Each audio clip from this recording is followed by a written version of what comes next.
In today's podcast, I had Hal Sousa on. He's done some amazing things as a realtor and a real estate investor. He came from Brazil as an immigrant with no money, didn't speak English, and he worked on a dairy farm when he bought his very first rental property. It's a super inspiring story, and he also goes over how buying just one car actually changed his life completely and got him into real estate investing. So you'll want to watch the whole episode. Let's jump into it. If you've ever wanted to invest with me on my real estate deals, it's now possible. At Pineda Capital, we're purchasing value-add real estate all across the country. This includes multifamily, commercial, and land development. The best part is, with my network, social media presence, and marketing strategies, we're able to get the very best deals that others don't have access to. You can join in with me on those deals if you're an accredited investor. If you want to learn more, head over to pinedacapital.com to see our current opportunities. Once again, that's pinedacapital.com.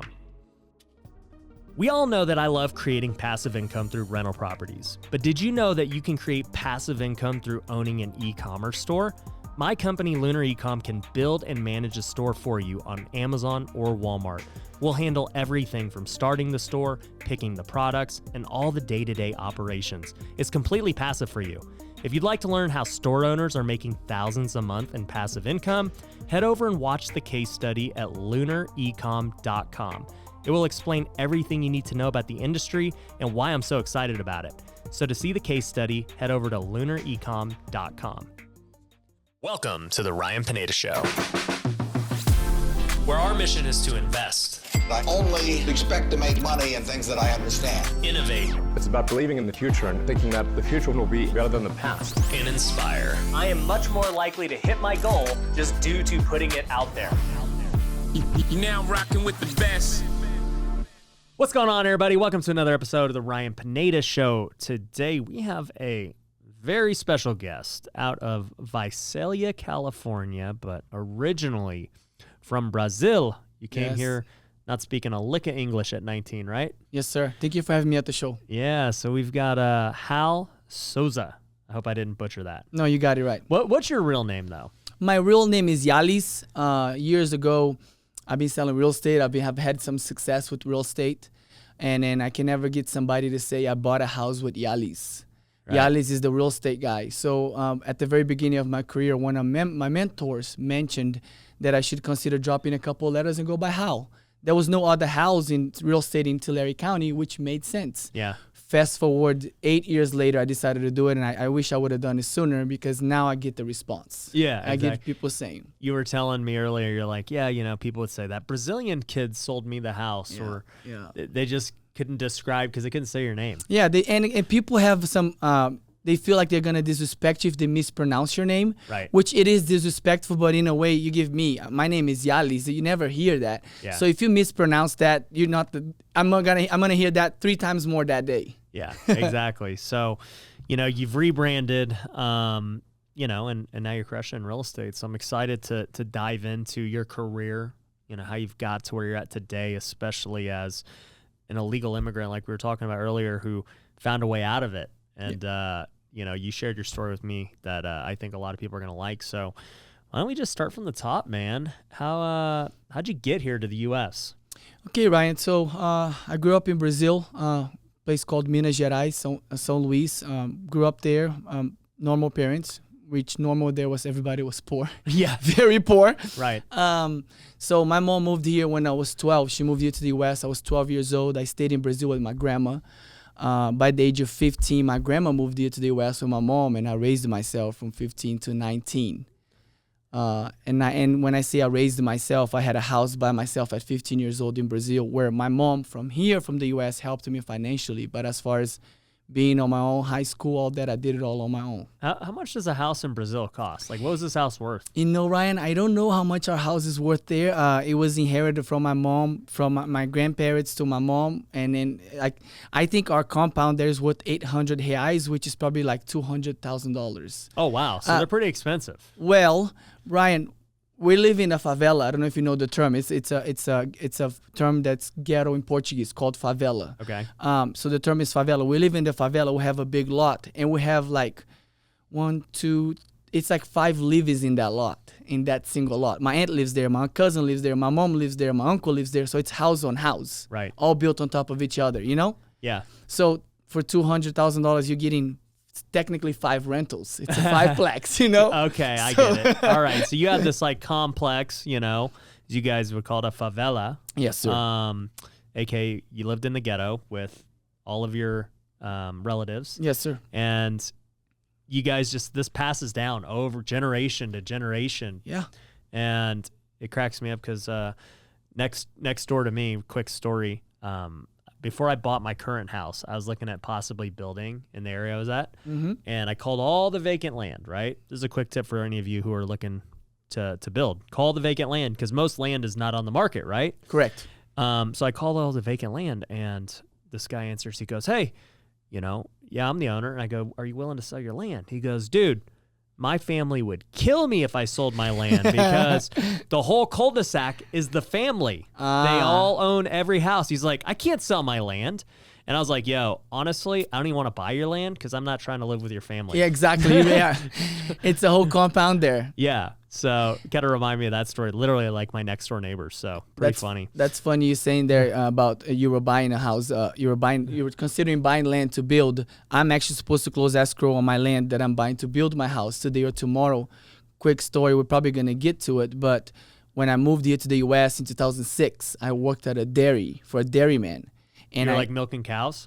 I didn't do the milking, but yes, at a real dairy with cows. Yeah. I am buying a piece of land across the street from the dairy owner now. Not at the dairy, but where he lives. I'm buying a land to build my dream home in front of his house now. That's awesome, dude. So that's like a full circle. 14 years later, I went from working for him for $7.50 an hour to being his neighbor now. 14 years later. Dude, that's amazing. That's a Congrats blessing. on that. Yeah, Is it zoned like farmland? Can you have your own cows? No.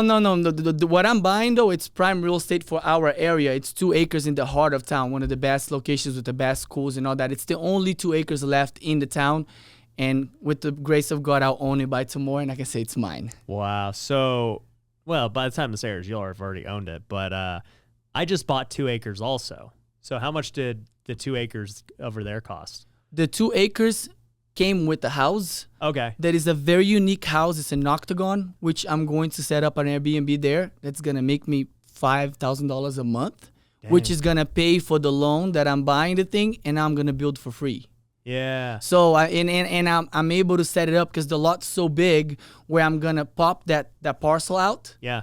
And separate it and build my Build dream your own home thing. there. And, you know, like I said, I'm going to own the whole thing for free. I am pretty cheap, Ryan. Yeah. I paid a lot of money for this piece of property. I paid $560, which is a lot of money for our area. However, now I own the only 2 acres left in town. I don't want to live out in a farmland area. I want to live in the heart of town where I'm in the middle of everything with the best schools, and I own 2 acres with the house that's going to pay for itself now. Yeah. No, that's sick. Thinking about that, if you would have told me, I was expecting you to say way more because it's Cali, right? Yeah, I'm not in Los Angeles. No, I know. And I used to play baseball in Visalia. They got a minor league team there. We played there many times. I think they're called the Rawhide or something. It's called the Rawhide. They actually did a remodel. I don't do sports. I don't follow very much, but I know they did a remodel at the stadium. It's pretty nice. Okay. Yeah. So, but I do remember that city was like very cheap compared to the rest of California. Compared to everything else. So yeah, when we say California, people go to Los Angeles and San Francisco. That's not where I'm at. I'm in Central Valley, which is cheap still to buy real estate. Right. When you said octagon too, I was like, man, is this guy gonna hold like UFC fights? No, like, what's he gonna do here? I'm gonna call. See, that's the thing. The house is built like an octagon. I'm not lying to you. It's a very unique piece of property. It's not your regular 3-2 or whatever. It's I don't know. You know what we'll do is on this podcast, for those of you who are listening, make sure you head over to YouTube and we'll put some B-roll of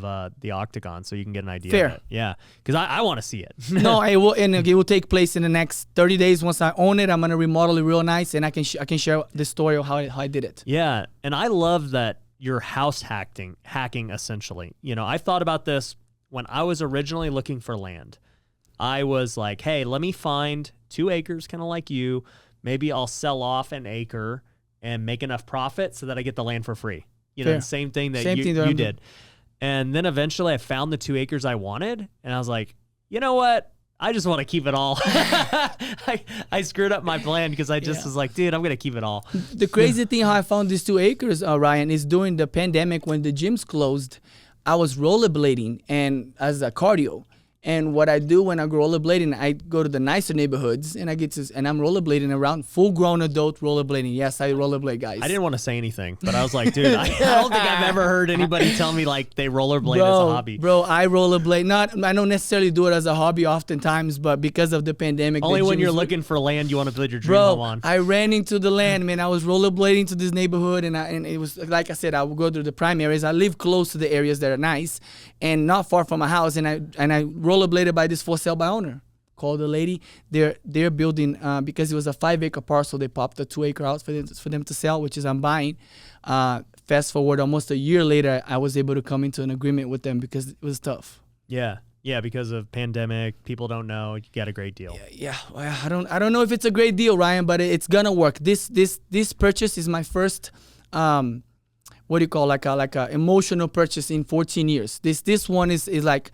I'm paying a lot, but I'm okay with it. Let somebody make the money on this one if they make money on it. You know, I'm okay with that. Here's what my philosophy has always been when it comes to your personal residence. I do not believe that you should just buy your personal residence because it's just this great deal.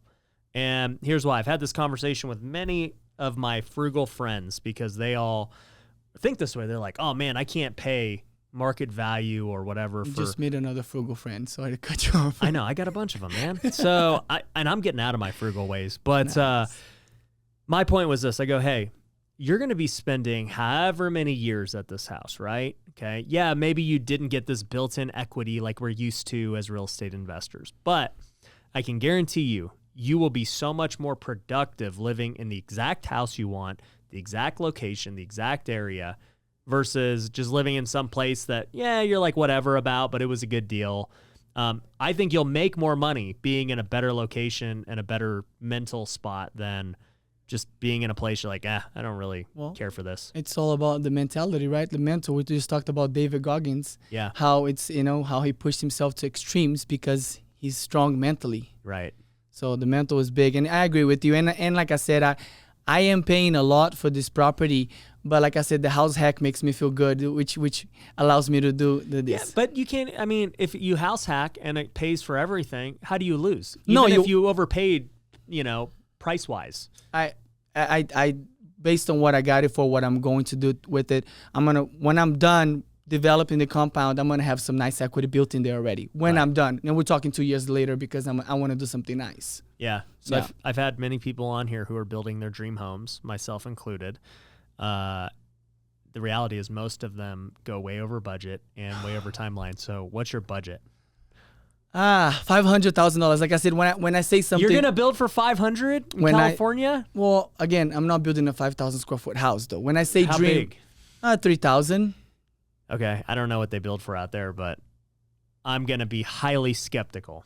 Okay, Ryan, the 500 is my dream. Okay, I have there's a stretch goal to it. Yeah. But I want to stay within the 500. I know it's gonna go over budget. I know that, but you know what? You got to have that first the number for me that I'm right now. If you told me, hey, write a check for 500 and build a house, that's what I'm comfortable doing today. Yeah. But again, I'm gonna go forward to. It's gonna take 2 years at least for me to get that house built. Yeah. Which that 500 will probably get stretched to 6, 7, maybe 750. I don't want. What if it goes to $1 million? And not overbuilt for my area. I mean, it'd be a very $1 million house, but it shouldn't get to $1 million. I'm not gonna build I'm gonna build a 3,000 square foot house. I'm gonna build it nice. I'm gonna put all the bells and whistles on it, but I'm gonna stay within 3,000 plus minus. Okay. I only have 2 kids. I have a stepson and my beautiful 3-year-old daughter, and I don't need a 6-bedroom house. I do want a 4 or 5 car garage because I want to buy toys when I grow up. Right. Because right now I have none. Yeah. Well, you have 2 acres too, so there's a lot of room for toys. Yes, sir. So I mean, I intend to develop it and landscape it and make it look like a park. That's the end goal, which is probably going to stretch that budget a little longer. You have a lot of landscape budget. Yes, for sir. Sure. Yes, sir. So I'm going to replay this podcast to you 2 years from now. And I'm going to be like, hey, man, remember when I told you you were going to spend at least $1 million? And you're probably going to be right, and I'm going to hate you for it. But that's we can talk about it 2 years later. Well, and I think, too, right, I mean, 2 years from now, like let's just say, you're doing a lot better than you are today, right? You know, financially things are going better, and we haven't even got into what you're doing, on that side. But I think it's just going to happen for you like that, and even for me. If you look back to for anyone listening, if you look back to my previous podcast with Chandler David Smith, he was building his dream house. I think, if I remember correctly, he was building for like, I don't even know, like 1 to 2 million. That was his goal. It was like around there, 1 or 2 million. And now it's at like 2 or 3, right? It's $1 million over budget, right? Jeez. And we were talking about mine. He's like, okay, Ryan, what's your budget? I'm like, my budget is about 3 million. If I can build for 3 million, I'll be happy. Wow. And my budget's already like halfway there. No, it's like, it's probably doubled at this point. Are you currently building now? Yeah, I already own the land. Good for you, man. Well, we're developing it. We haven't broke ground yet, but just and you're already over 3 million and haven't broke ground. Yeah. Well, but no, I haven't spent 3 million, but just. But you know it's gonna happen. Yeah, it's way over for crazy, sure. Crazy, not even close because it's just. But my area can support it. You know, we can support. Like I have so much equity in it by doing what I'm gonna do that it won't matter. But just like my point was, when I bought the land almost a year ago, I'm in a different place today, a year later. Exactly. So and it's just like, dude, it's like that $500,000 budget for me. It's for me today. Give it 2 years. That's gonna be different. Likely, hopefully, it's gonna be a lot more then. Yeah, and for me, if I'm building my dream home, I only want to do this once, man, because it's a long process. So the last thing I want is 2 years down the road for me to be like, dude, why did I skimp out on this, or why didn't I do that? Why did I save a couple $1,000s on these cabinets? Like it's pointless. It wouldn't have mattered 2 years from now. It doesn't matter. Yeah. So I hear you. It's hard to balance the present with being optimistic about the future. Well, and I'm working as well. It's not like I'm putting a pause in my business today. Yeah. Right. So I mean, I'm somewhat in control of what I do. So for the next 2 years, I intend to grow my business more. Exactly. Which, Yeah. No, I love it, dude. So we kind of got a little off track, but I love it. Sorry, I made we went way off track. Sorry, I had to comment on it. Hey, we're all good. We're all good. So let's jump back to Brazil, right? You're living in your compound with your family. You get this property passed down to you. You're supporting yourself as a teenager. What happens next? So my mom was here. My grandma was here when I stay here in California. And then my mom wanted to bring me to be with her, Ryan. The reason why my mom was able to come and I wasn't, because my mom was born in Portugal. They had European passports. I was born in Brazil. I had a Brazilian passport. And as a Brazilian immigrant, they would not give me a visa. They didn't want me to come here to work. I tried to come here to school, whatever, because there was no money in my family to back it up. They wouldn't believe that I was coming here to visit. Mm-hmm. So the visa was denied for various reasons until my mom had a brilliant idea of giving me her Portuguese citizenship. We didn't talk about my dad, but my dad was not in the picture. I don't have my dad's last name or whatnot. So basically, I didn't have a dad. So my mom just applied for the citizenship and gave it to me, and then I flew here. Wow. So I guess what's going on with that other property? Which property? In Brazil. Well, like I said, the whole family lived there. The whole family still lives there. Right. Now, one of my cousins lives in the house that was my house. I got it. Okay. So, yeah, so it's still there. We own it.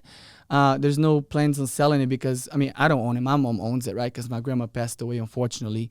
But, yeah, there's been talks about selling it. But like I said, we got to relocate 5 families, right? And they're family. Like we're talking uncles and aunts and stuff. So it's not... That's it, and it's paid off. There's no loan on it. Whatever my grandpa did, I didn't meet him. He passed away before I was big enough. But yeah, there's no loan on the property. It was just built on over time, and it's that. There. Yeah, for sure. So what happens when you move here? I moved here. I got here December 6th of 2006. Wanted to work. Came here to work though. Like the story is I came here to work to save some money to go back home. I didn't want to stay here. I didn't like Tulare County. I didn't like the cows. Okay. So I wanted to come work, make some money, and go back. My first day of work in the U.S. was like 3 weeks into it, and my stepdad worked at a dairy, and then he hooked me up with a job there. And my first day of work in the U.S. was Christmas Day of 2006. I woke up at 4 a.m. to go to work, very happy to go get paid $7.50 an hour. Wow, it's crazy. Very, very grateful. I did the math. It was a lot of money compared to what I could have What made you're in my making in country. Brazil. Yeah. Right. So you're doing the farming thing. Then what? Ryan, like I just worked the labor. I picked up any extra shifts I could. I put in all the hours. I worked all the extra hours. I would work. Sunday was technically supposed to be my day off. And the guys at the dairy would take a day off so I could work for them. And they would only pay me $50 to work a whole Sunday. I would start at 4 in the morning all the way to 3, 4 in the afternoon for me to get paid $50. And these guys were probably making money. They're probably leveraging that time on me. But I was okay because I was up $50. That's crazy, right? And I knew this and I was still okay with it. Right. That's kind of the mindset. So I did that for a while. I was just working and saving. First paycheck I got, it was for 2 weeks. I think it was $600. I cashed my check and I found my money in the carpet. And I still remember my stepdad making fun of me because, you're going to count the money again? I'm like, yep, I am. So my shoebox, every time I got paid, I would cash my checks and put in my little shoebox. Yeah. Yeah. That's funny, dude. Yeah. So how many years do you think you did that? I did that for a good 3, 4, 5 years. In between those years, those 3 to 4 years, I got a job at a restaurant downtown Visalia, which I am Brazilian. They're opening a Brazilian steakhouse in the town that I live in. So I love me some Brazilian steakhouse. Oh yeah, it's awesome. So it just made sense. The story how I found the lady that was the owner that was married to the owner is I was in the social media that we have in Brazil called Orkut. It was at the time here was the MySpace. Yeah. Well, so Orkut was the MySpace of Brazil. So I'm on it's called Orkut. So let's use that. Orkut. I'm looking for Brazilian people living in Visalia. I found a picture of this very attractive woman. I slide in her DMs and I said, hello, ma'am. My name is so-and-so. I live in Visalia. I'm Brazilian. How are you? She replies back, tells me she just recently married somebody in the town that they're opening a Brazilian steakhouse. That's how I got the job there. Crazy. You're trying to sneak in and then all of a sudden you get a job. No, it wasn't even like that. It was more I thought it was a fake account. It was a very attractive woman. Yeah. And then I was literally doing everybody. There was probably 2, 3 people that I actually came up on Brazilians on Orkut living in Visalia. Right. So there was not very many options. Yeah. So I messaged and she happened to be a real person who I happened to meet her husband, who is very nice. And then they offered me a job. So that's how I was able to be more around English people speaking. That's how I learned to speak more English though. And in between that, I started dating. Women talk a lot. So I learned a lot of English by being around. And just the whole time though, I was a workaholic. And his name is David Hatch, the owner of the restaurant. And I remember him asking me, he goes, hey, Yalis, I was still Yalis then. He says, Yalis, why do you work so much? I said, I don't have anything better to do. Because I didn't have any friends, right? I didn't go to school here, so it was just work.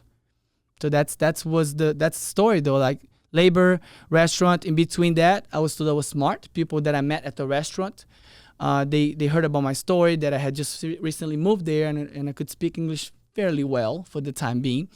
And like, you should go to school, go do something. So I signed up to the community college to do the prereqs. When I took the test, by the way, I came to the U.S. I had graduated high school already. So I took the test at the community college to take college courses, and I did not score high enough for my English. I was pretty low, right? Not. So they wanted to place me on English as a second language, which I had taken at the adult school when I first moved here. So I said, no, forget the college thing, never mind. I came back 6 months later, took the same test, and then I placed at college level. Took classes, did fairly well. Average, I was a C student in Brazil, I was a B student here in the US, so that was an improvement. I took the classes, I applied for a physician assistant program at the local college, and that program had gone away that year that I applied after I spent 2 years doing prereqs for it. Meanwhile, I had been saving money, and in between that, I made a choice of buying a rental property. Mm-hmm. In these 2 years that I'm getting my prereqs, I'm working at the dairy, I'm working at this restaurant, I'm going to school, I saved some money up, and then I bought a property. The cool story with me buying the property is back 3 years. This was when in 2012. In 2009, I had saved enough money to buy a car. I wanted to buy a car. Young kid working hard. My shoebox was fat enough to buy a car. I had $35,000 in my shoebox. So the movie Transformers come out. I see the Camaro, the yellow Camaro. I lose it, man. I'm like, but then I'm like, it's probably cost as much as a Ferrari. It's out of my range. But I did a lot of Googling. I'm like, I was gonna buy a Charger, which was the car of my choice that I loved at the time. I was in love with the Chargers and the Chryslers. And then I saw the budget for the Camaro, which was semi-budget friendly. So I saved a little longer, contacted a dealership in Los Angeles, and then I told them, hey, I have $35,000. I'm coming to pick up the car, and I scheduled for it. So I drove to LA this was Thanksgiving when I went to pick up the car. I was stuck in traffic all day from Visalia to Los Angeles, a 3-hour drive. The salesman from the dealership called me multiple times because I spoke English pretty broken. He goes, you have the money with you in the car. I'm like, yeah, I have the money in the bag. He called me twice on the road and making sure that I was on my way, that I had the money. I get to the dealership. I give the sales manager a bag of cash. I want the yellow car. She looks at me. She goes, did you know you could buy property with this money?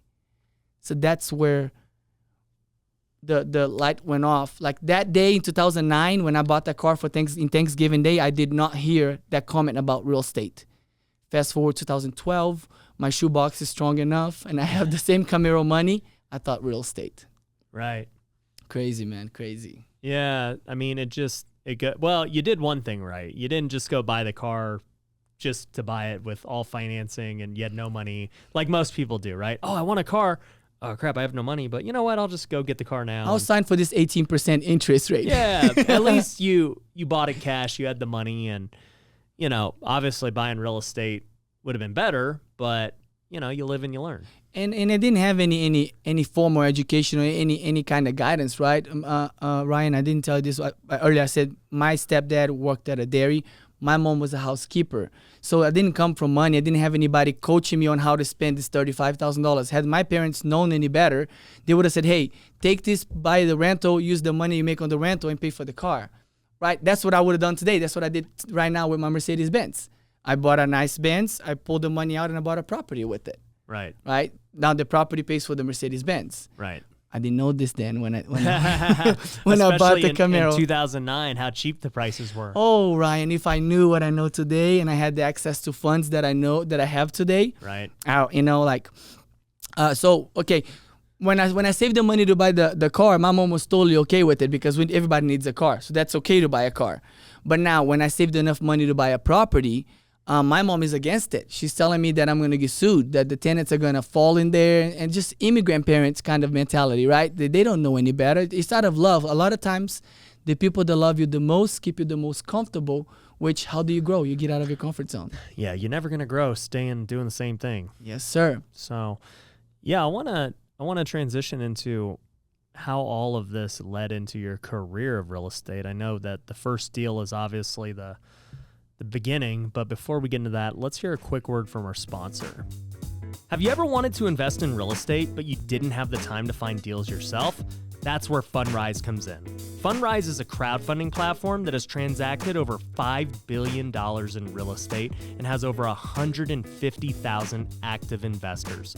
While many funds, like my own, require accredited investors, Fundrise allows anyone to invest with as little as $500. If you'd like to learn more, check out fundrise.com. Once again, that's fundrise.com.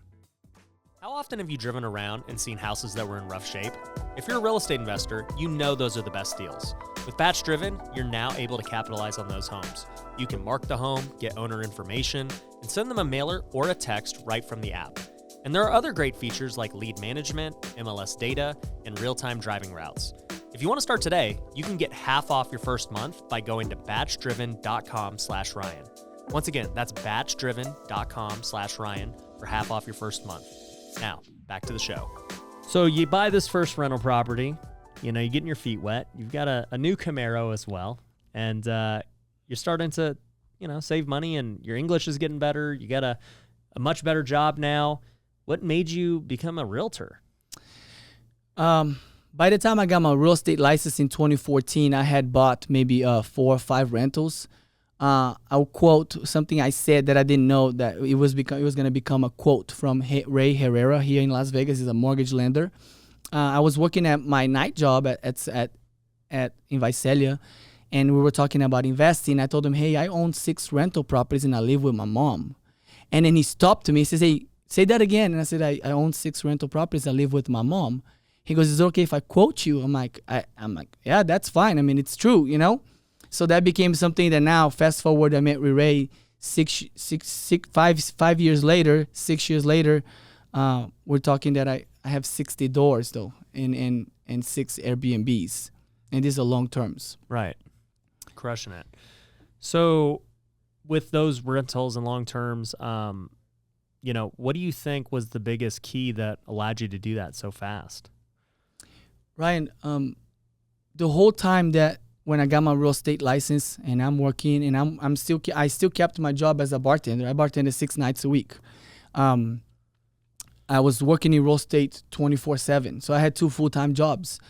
So much that one day one of my mentors, one of my lenders that helped me fund those properties that I purchased conventionally with 20% down, he's a highly successful guy in town.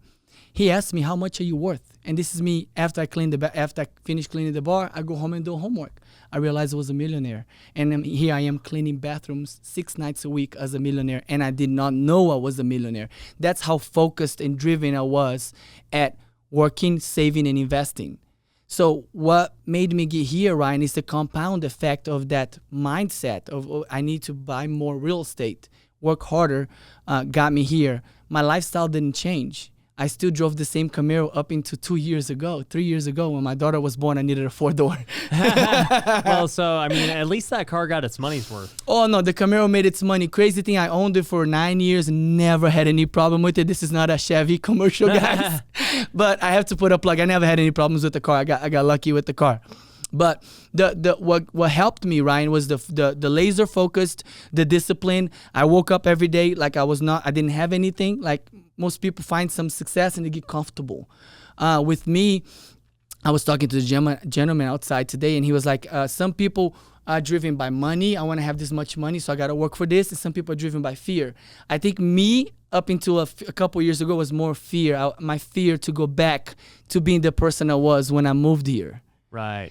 So like it was all drive, man. It was all work, being consistent with it. Consistency. Yeah, for sure. So with, you know, you got your rental portfolio. I know you do some flips as well. How many flips did you do last year? We purchased, by the way, on the flip side up to 3 years ago, I got a partner and we purchased together 52 homes in 2020. Wow. Yeah, and out of the 52 homes, we completed 20 that year that we closed. Yeah. Some of those came to this year where right now we closed 21 year to date, Nice. And we have 27 that are currently working in rehab right now. You guys are crushing it. Yeah, no, my partner is a shark though. And again, I watched one of your videos that you talked about partnerships. And you talk about how partner with somebody that has other skills than you. And one of the things that my partner brings to the table where he's great at, and he runs the construction side. He's great at it. He loves it. It's his thing, man. He connects with the guys. He knows how to coach the guys. They get it done. So in that translated into giving me more time to go find more deals, to go find more money, to bring in more deals. And meanwhile, he's bringing deals to the table too. Yeah. So that's kind of how our partnership works. And our partnership got started, like I said, 3 years ago. He locked in a deal, and we knew each other from the town. And he asked me, do you want to do this deal together? And I'm like, why would you put $20,000 in my lap? Like, you know, that's kind of how I looked at it. Nobody ever said, hey, here's $20,000. Let's get it together. Yeah. Right? So I'm like, I know the negative mindset in me is wondering, why is this guy telling me to do this deal with him? Like, why would you offer me $20,000? The other side, I'm like, well, I'm doing all this by myself. I'll do one deal with this guy. So we did that one. What do I do in return? I lock in a deal and I give the 20 back, because that's what you do, right? Somebody gives you a gift, you give the gift back. Yeah. Well, fast forward from those 2 deals, we've been doing it. We've been investing on the flip together for the last 3 years. That's amazing, dude. Yeah. So I love what you said there about partnerships. Wholeheartedly agree that, you know, if you're going to partner with somebody, don't get somebody who's just like you. It's kind of a waste. Like, get somebody who can do the things you're not good at. And so for me at this point, I've realized my skills. You know, my skills are in creating content, bringing traffic, having the big vision for the company, thinking about the ideas and how we're going to generate revenue. Like, I'm very good at that. What I'm not good at is the day-to-day. I'm not good at, you know, managing the employees. I'm not good at talking to vendors and, subcontractors and whatever else might be for that business. I don't want to do any of that stuff. I will Nice. create the system to do it, but I you need don't- somebody else who can actually keep everyone accountable. Yeah, so yeah, that's cool. You say that because I come with the experience on running numbers. Not that he doesn't have that; he has that as well. But I'm a stronger on the number side, on the financing side, on the money side, and he comes with the people skills, and he finds he's very good at finding deals, and together we make a great team. And I have to commend him. He's a can I say badass? There you go. I don't know if it's okay, Yeah. but he's a badass. His name is Abel Uloa. And then I run a real estate team where my team closed 182 transactions last year. He also runs a real estate team that his team also did about 200 transactions. Wow. So on top of us investing together, we still got our own thing going though. Right. How's this guy able to manage all these projects and run a real estate team? He's a badass though. He's a husband and wife team. So his wife helps him a lot though. And together, I don't know how they do it, but they're great at it. Yeah, because I was going to say, as a realtor, you're already talking to sellers and stuff anyway. So getting deals is not really like going out of your way versus the guy who's got to go manage all the construction and be running around town and all. So that's interesting. Yeah, he's great though. He somehow he manages to, and I don't think he's not very involved in the sales day to day. Like I said, he's like you. He'll set the systems for his wife and the real estate team to run, but he's not involved in managing any of it. He's involved in the projects though, the flips. Right. He's involved in that pretty good. We do have a full-time employee that works for us that she's in the office 24/7, 40 hours a week, where all she does is she pays people and the materials and the QuickBooks, it's all her. Yeah. Yes, Oh, that's that awesome. helps. Yeah. So what's your realtor team look like? I have a team of 10 sales agents, mostly new agents. I don't have any super rock stars on my team. I have a bunch of, 10 guys and girls that they're hungry, they're doing well. I'm not in the business of, I don't want to grow my team. I'm not recruiting you to come work on my team. Oh, come on, man. Now, well, I'm not even licensed anymore, but I you know. can get me. Oh, let's talk about that. But yeah, the thing is, my team has grown organically. I am not going out to get people. I like to partner with talent. I like to partner with people that kind of the people that I met with that work on my team approached me and asked me, how do you run your operation? I'm curious about it. Yeah. And that's kind of how it came about to be 10 sales agents now, and we're signing 2 more this week. I met with them last week. That's cool, man. Yeah. So out of all these things you've done, I mean, what do you like the best? Rentals, the flips, the agent side. What's your favorite part of real estate? I sleep better when I buy and hold the property. Yeah. I don't want to, don't get me wrong. I love flipping a house and making $20,000, $30,000, 40 more, whatever. That's awesome. That's sexy. But I really make peace with myself when I buy a property and I hold it and I put it on a 30-year loan and I forget about it. That's my daughter's college fund, which it's already in place, but that just contributes towards that, right? Right. So if you ask me, the buy and hold is what I want to do when I grow up. When I grow up, I want to buy and hold property.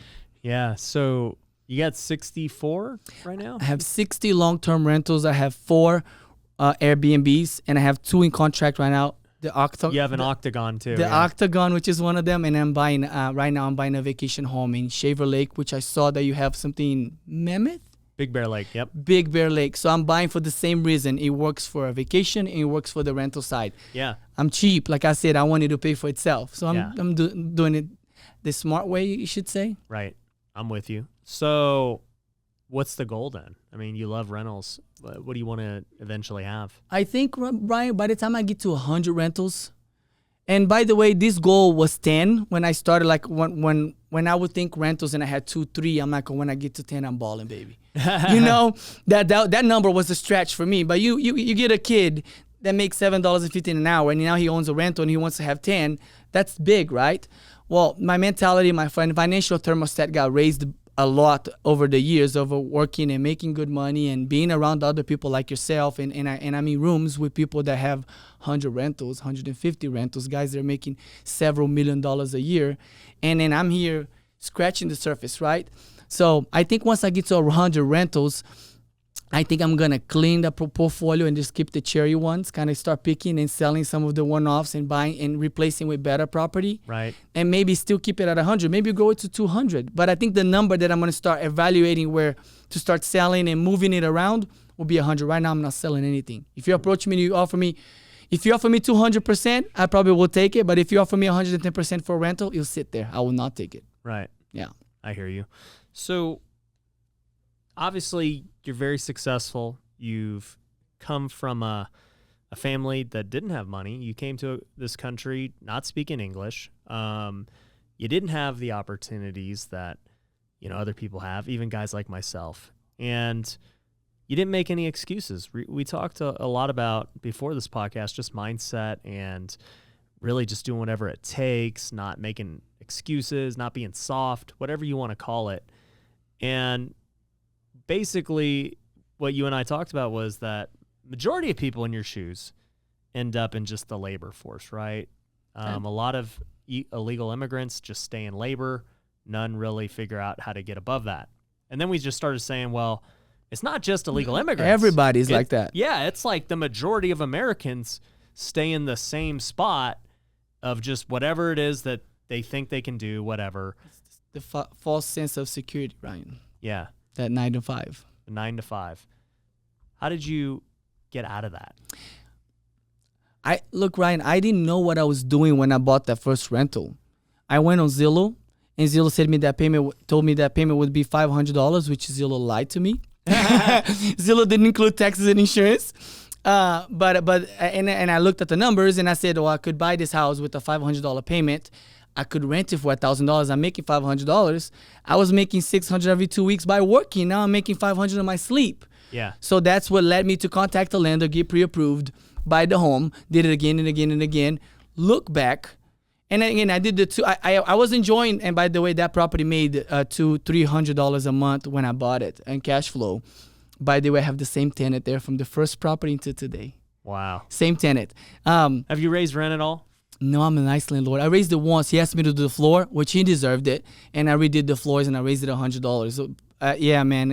When I meet with my tenants, I tell them, look, the less I hear from you, the less your rent goes up. Right. Now, don't get me wrong. I'm not a slumlord. If you call me with an AC, plumbing, electrical call, those will get taken care of. But don't call me that the neighbor's dog is barking. Those calls annoy me, though. I have a life. I have a family. I have a business. So I tell them, look, bro, don't call me that the neighbor's dog is in your backyard or there's a party. Call the police. I don't deal with those, right? Right. So kind of my go-to where how I run my rentals. I keep my rents low. I learned it from my mentor that you keep your rents relatively low and you keep them forever, because every time there's a turn, you got to paint, carpet, all the little money you make extra on raising the rent goes back into that rehab and the hassle to get another tenant and all that, which is not hard to get a tenant, but it's work. Right. And just, all those months it's vacant, you're, pretty much losing all your cash flow. Yeah. So fast forward a few years of doing that, Ryan, I had built some nice equity. Like that house that I bought, I bought it for $110,000. It's worth $250 today.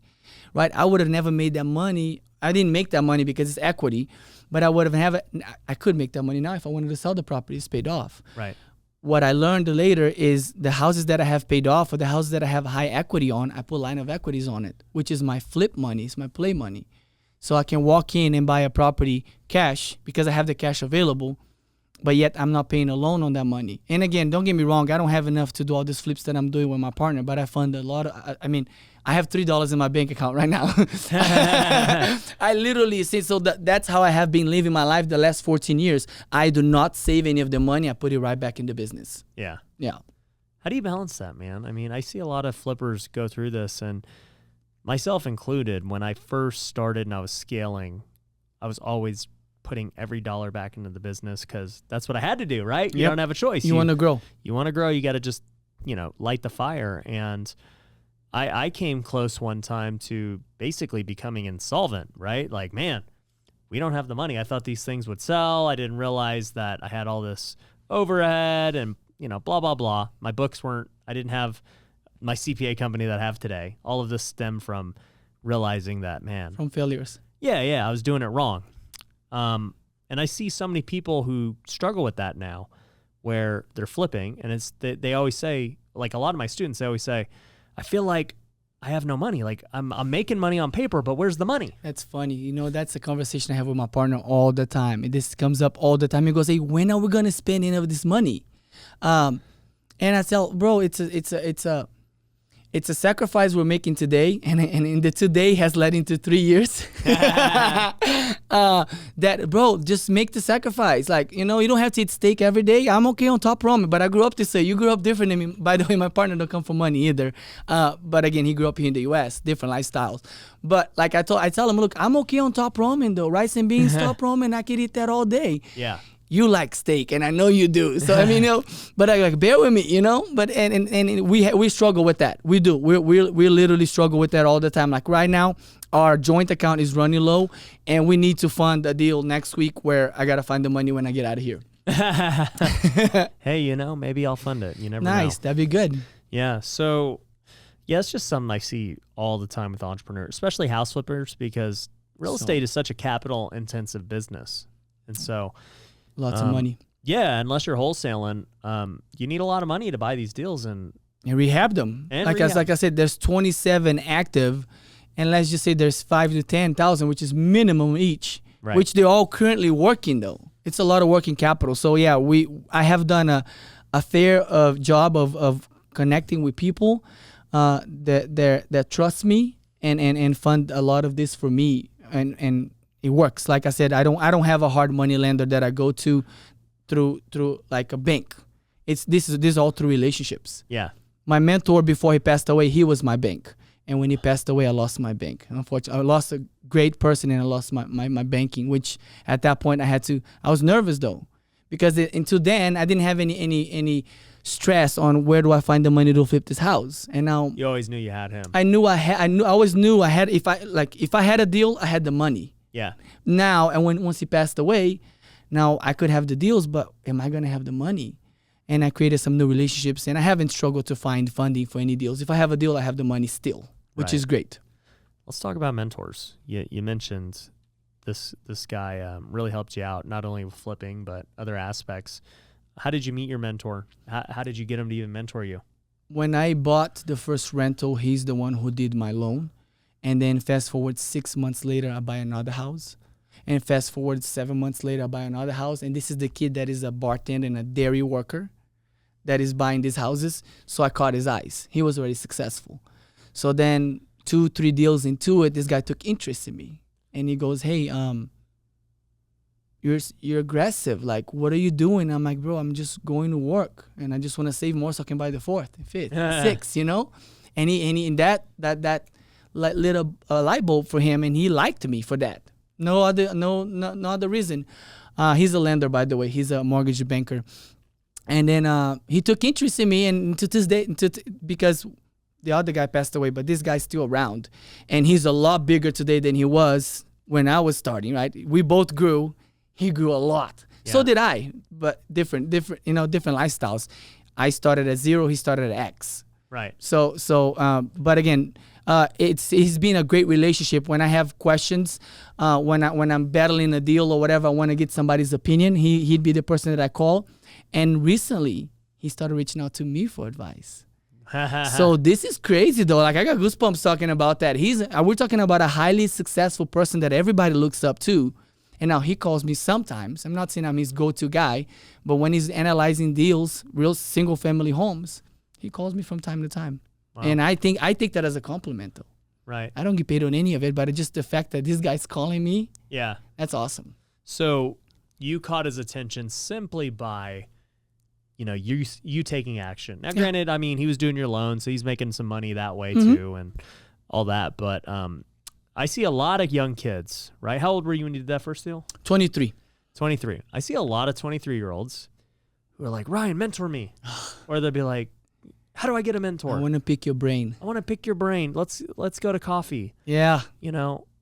How do you get, what's your advice to these kids who want mentors? Ryan, I am not as big as you are, but I do get enough of that as well. I mean, I do a fair job on social media on sharing some of the success that I've had. I don't put a lot. By the way, this podcast, I've shared more about my finances than I have ever done, which is uncomfortable for me. I know a lot of people are going to see this, But All right, let's get your tax returns out too. no. But like these numbers that I shared, I mean, these don't go public.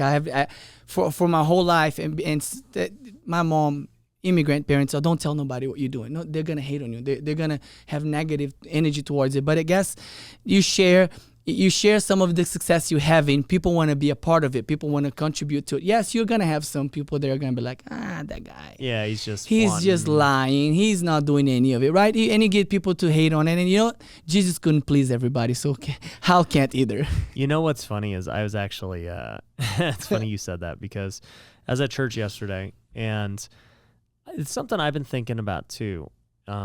Just because as I've gotten, quote unquote, more famous, you know, there's just way more haters, right? In the comments and the whatever. Yeah. And I was just thinking, man, like, I don't know how celebrities deal with this, who are just like so big and so famous and just constant hate, rumors, all this stuff. But then I started thinking about, I'm like, at church, it just dawned on me. I was like, man, even Jesus, the Son of God, could not, like, he was hated. Yeah. And he was killed for it. And still, 2,000 years later, people are still hating, still saying he's a liar, still saying all this stuff. And it just put things in perspective for me. I was like, man, I'm like worried about like the comment section. Like, what do I care? Half of the time, Ryan, the people they're bashing or are sliding in and making extremely negative comments about whatever content you put. Yeah. They don't have a fraction of what you got going, man. And it's unfortunate that, because instead of spending that energy in becoming something better in their lives, they're on social media and bashing and just hating. Trolling. They call them trolls, right? Right. Yeah. Right. So what would you say to the people that are looking for a mentor? How can they go get one?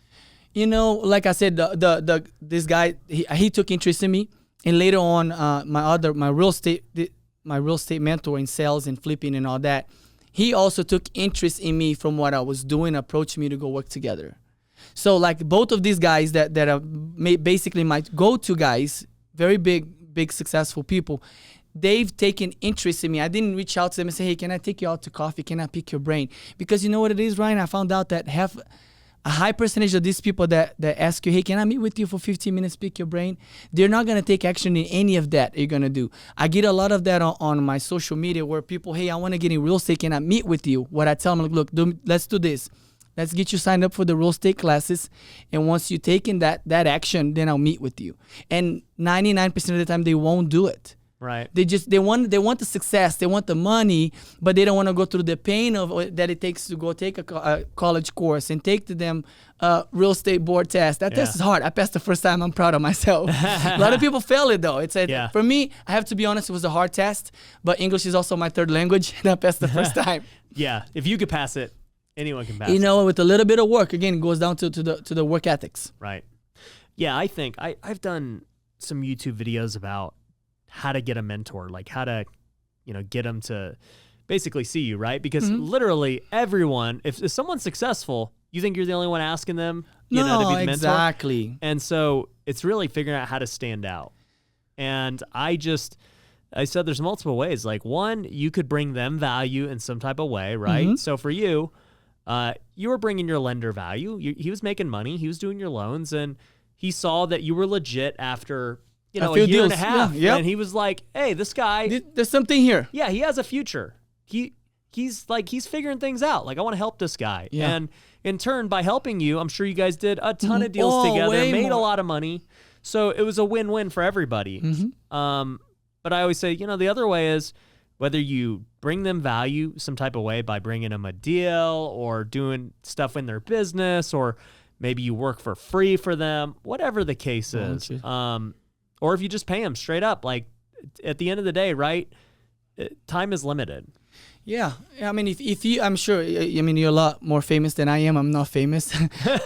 But if I get enough of those in my social media where people want to meet with me for coffee because they want to ask me some questions and stuff, I'm sure you get a lot of that.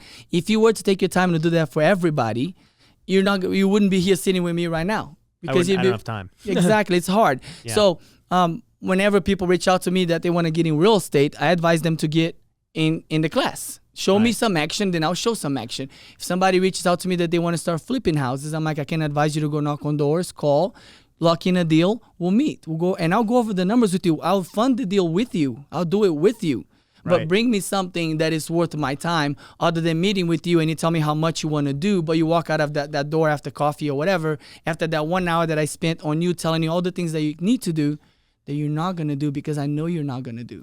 Yeah, I think it just comes down to show that you're willing to put in the work some type of way. And for me, I'll give people my backstory of how I became basically a guru that I never thought I would be. So I started out kind of in the same boat as you. You know, I had done probably about 70, 80 flips. Nice. And at that point, everybody was like, tell us how you did it. Tell us how you did it. Can I get coffee? Like almost the same exact point.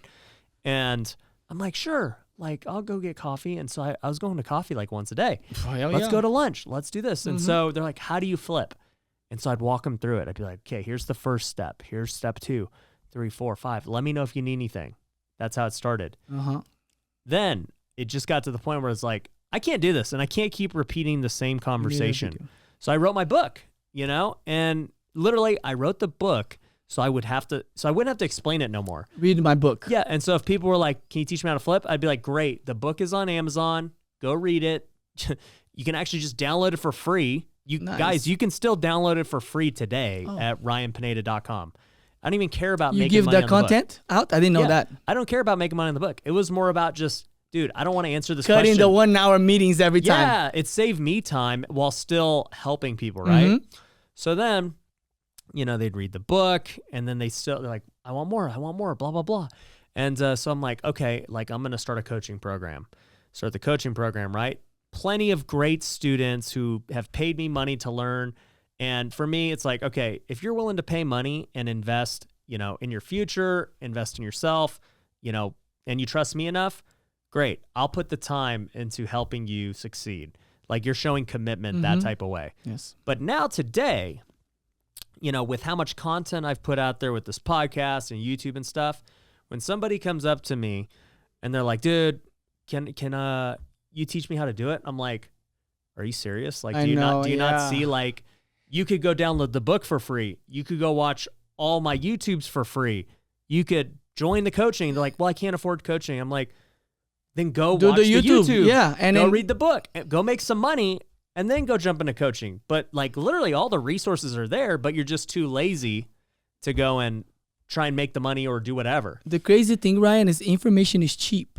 Yeah. Since the internet, and Yeah. like you can find the answer to anything on there, and some are reliable, some are not. So you gotta vet through some of that. But basically, you can find an answer or a course or a video or a step by step to do anything online. Yep. So maybe it's not the greatest information at the beginning, but it's just enough to get started. How do I find a deal? I'm sure there's 1,000 videos on YouTube on how to find a deal, though. Like you don't have to ask me how to find a deal. You can go watch the videos and see which method works for you and go lock a deal and let's do it together. Yeah. And just show that you're willing to work in some type of way. Go look up the information. Go watch the YouTubes. Go and, you know, show me that you're making offers on homes and you're doing whatever. Bring me a deal. Like I've let so many people into my coaching program who I've done deals with. I'm like, dude, just join in for free because you've added value. You've paid enough. Yeah. You've given enough and now it's time to give back. Yep. Yeah, I mean, that's fair. Like, that's what I'm saying, though. Like, there's no better way to get a mentor by bringing them a deal. Right. So, I mean, maybe I should do a video like that. Hey, this is how you find a deal. And you find a deal, let's do it together. Yeah. That'd be cool. Yeah. That's a good idea. There you go, man. It's Yeah. going to make you some money. Yeah, well, I'm going to start my own coaching platform as well. There you go, baby. Maybe So, one day. you know, for anyone who wants to connect with you, man, where can they find you? You can find me on Instagram, Hal Sousa, HALSOUSA, and the same thing on Facebook. My mugshot is on there, so it's not hard to find. There you go, man. So, And then connect with me there if you guys have any questions. If anybody is curious what I'm doing, or if somebody's local that sees this video in Tulare County. I know you're not local, so this shouldn't be a problem. If you got a deal in Tulare County, Kings County, Fresno County, and you don't have somebody to do it with, or you don't have the money to do it, well, now you do.